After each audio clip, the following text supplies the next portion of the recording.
Boys and girls, settle down, stop throwing paper darts. Thank you for joining me today, where people continue to be wrong on the interwebs. They continue to be recidivist offenders. They continue to be salad boy who wants to push a dangerous contraindicated diet, including the pouring of hundreds of grams of unnecessary and, in fact, contraindicated carbohydrates down one's ridiculous neck every single day of one's life. And he wants to claim that there are no hidden dangers in so doing. Okay, Paul. Righto. Anyway, let's deal with Paul's argument on its own merits, or lack thereof, that he's made recently in a video, responding, it seems, to a video put together by Dr. Ken Berry with some help from myself, including finding out some very interesting facts around hemoglobin A1C testing, etc., and its relative insensitivity to fructose and galactose, and suggesting that that might be a reason to be relatively concerned about the intake of particularly large amounts of fructose, which you'll find in fruit and honey, don't you, Paul? Anyway, Paul wants to continue to justify his addiction to carbohydrates, and he wants to push his ideas as being safe and effective for others. So anyway, let's deal with Paul and see what he has to say and put him right where he's wrong. And boys and girls, just a spoiler, that's everywhere. Off you go, Paul. There's been a bit of discussion recently online about potential hidden dangers of fruit and honey. This is where it gets fun.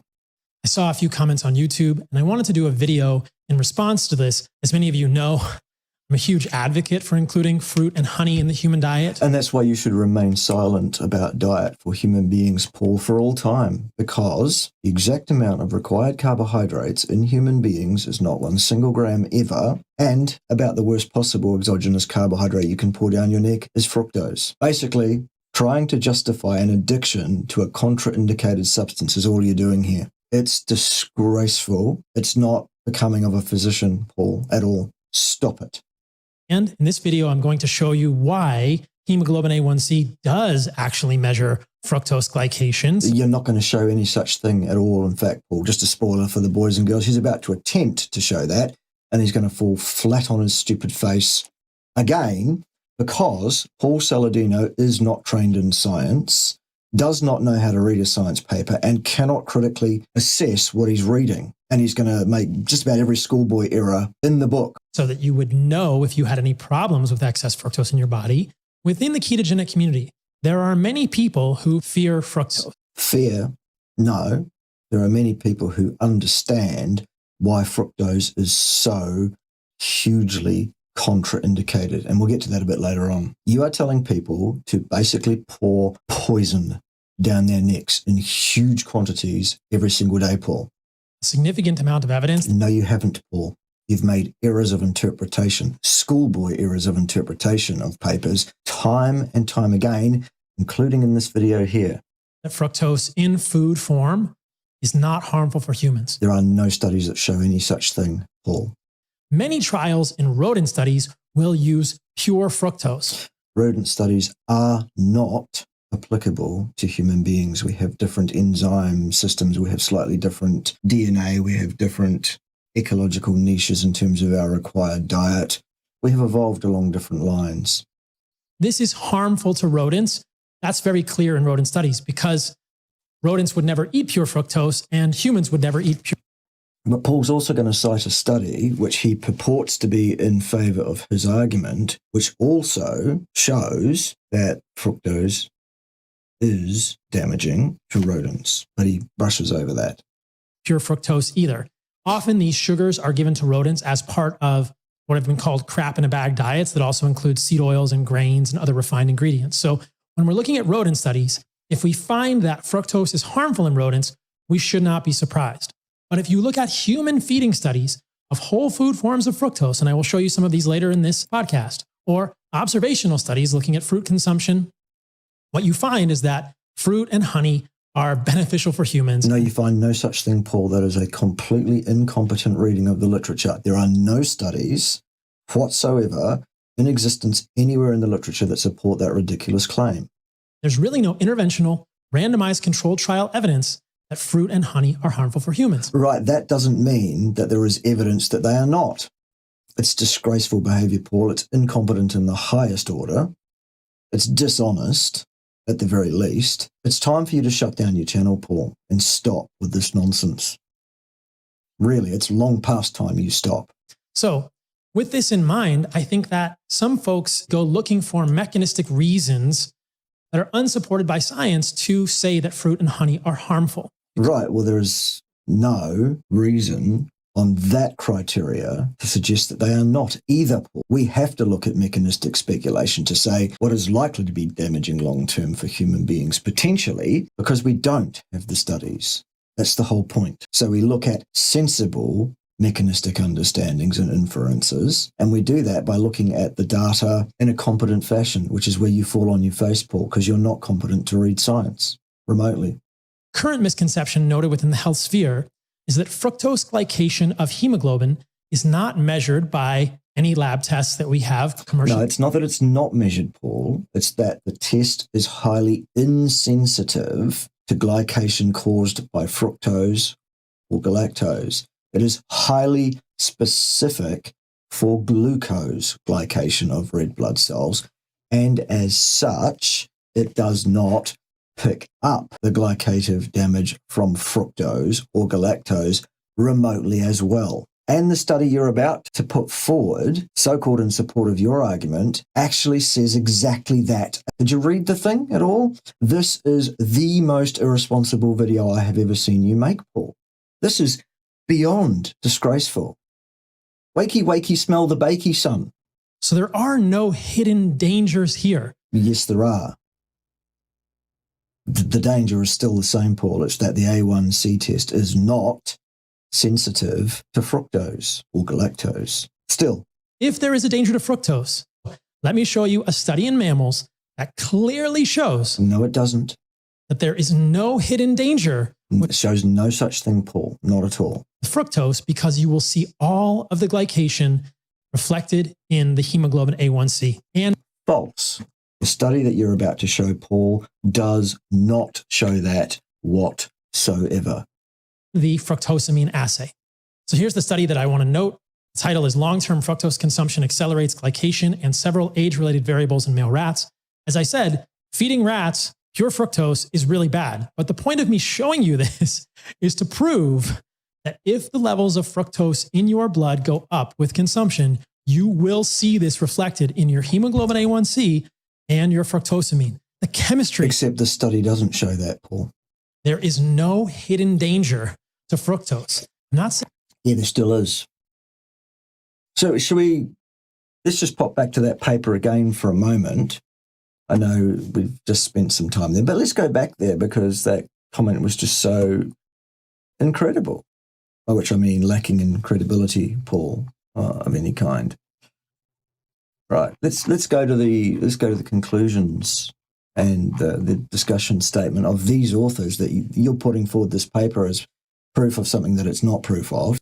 The purpose of the study was to investigate the consequences of long-term fructose consumption compared with glucose or sucrose on glycation, lipid peroxidation, and aging. Because previous in vitro studies clearly showed that fructose is a more potent glycating agent than glucose and is as much as 10-fold more efficient at forming AGE, we hypothesized that chronic fructose intake may adversely affect aging in vivo in rats. Fructose consumption increased blood fructosamine and GHB, A1C that means, urine lipid peroxidation excretion, skin collagen cross-linking, collagen-bound fluorescence in cortical bones, and decreased skin collagen solubility. Thus, we suggest that fructose, compared with glucose or sucrose, accelerates the normal aging process. Paul. Perhaps. All right. Furthermore, higher glycated hemoglobin and fructosamine levels failed to reflect the 77% increase in fasting blood fructose levels. These data indicate that neither assay can accurately detect in vivo fructation. Paul.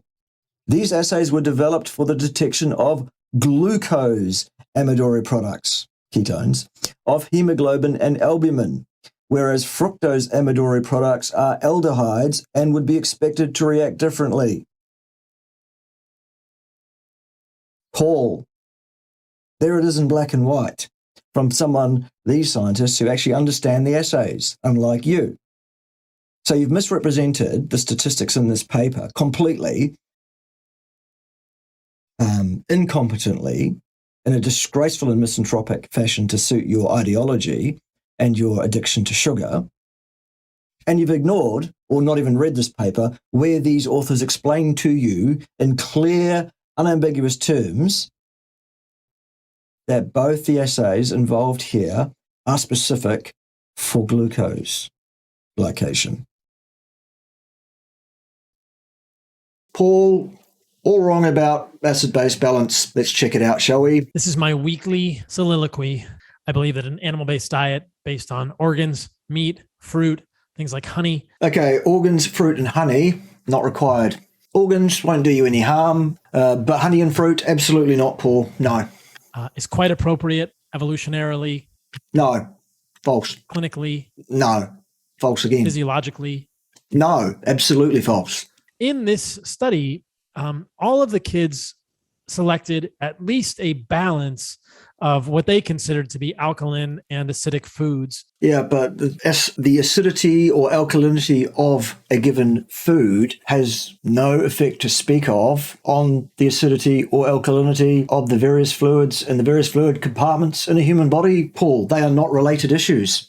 Food does not play a significant role in the maintenance of the pH of any of the fluid compartments. The pH of the blood is tightly regulated by homeostatic mechanisms and also by basic physiochemical principles. The law of physics, basically, Paul. It happens automatically, all by itself. It's normal, it's natural. Blood pH does not change until you're about to die. The pH of the cell cytosol in the various cells of the body, similarly tightly controlled as well. So not an issue in the cells or in the blood. There is a slightly larger ability of the interstitial fluids to vary in pH a bit, but still not to speak of. It's still a very, very small amount. And indeed, finally, the fluid pool of the human body, which is free to vary quite remarkably in terms of its pH, is the urine. A lot of people don't know that every time your heart beats, fully 25% of the blood ejected by the heart goes through the kidneys every single time it beats. The kidneys rapidly filter the blood passing through them, and they will take various ions in or out of the blood precisely to assist with the maintenance of the pH within this minuscule range that it exists in physiologically. This is nonsense, Paul. It shows absolutely fundamentally no understanding of the laws of physics at a most basic level, or indeed human physiology or human homeostatic mechanisms. An alkaline diet is not beneficial for health and will not affect your body pH meaningfully at all. Where we might find acidic versus alkaline foods. Now, another thing to note from the beginning is that the pH of your blood doesn't change based on what you eat.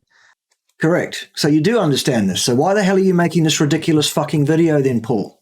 It does not affect the pH of the blood, or the intracellular fluids, or the interstitial fluids to speak of. The only effect it's going to have is on the urine, and that is fine. Your kidneys are geared up to deal with that. Your bladder is geared up to deal with that. It's not a problem. It's normal. It's physiological. It's part of the homeostatic mechanism. It's pretty tightly regulated. Very tightly. Between 7.35 and 7.45. If you don't know what pH is, it's a logarithmic scale. Except, Paul, that's not correct either, because at the end of a maximum intensity volitional exhaustion ramp style exercise test protocol, the blood will be reduced down to 6.8. The blood pH is actually not maintained between 7.45 and 7.35 at all. It is usually maintained between those two numbers you gave at rest. Why? Because when you exercise, you produce lactate, and lactate is an anion, and anions that are not volatile, that are added to the fluid pool, have an effect on the net electrochemical charge such that that immediately causes the water to undergo an increase in the rate of autoionization, and it is that which then rebalances the pH, Paul. The difference between 7.45 and 6.8 pH is a difference in the hydronium ion concentration of around about 12 parts per 100 million. One point that some people make, like Bart K, is that if you eat a large bowl, I don't know who that is, but okay. Yeah. All right, what's up, you guys? I am here with Bart K. Bart is in New Zealand. He is also very deeply involved in the carnivore community. So it's great to meet you, man. Likewise, look, I've been looking forward to talking to you for a couple of days since we decided we were going to do it. So today we're going to be talking about vitamin C, antioxidants, oxidation reduction. Do we need vitamin C on a carnivore diet? Are we going to get scurvy? This was Bart's idea, so credit to Bart. Thanks for coming on, Bart. It's always good to hang out with you. How are you today? I'm good, my man. It's always a pleasure to talk to you as well, Paul, of course. Bollocks!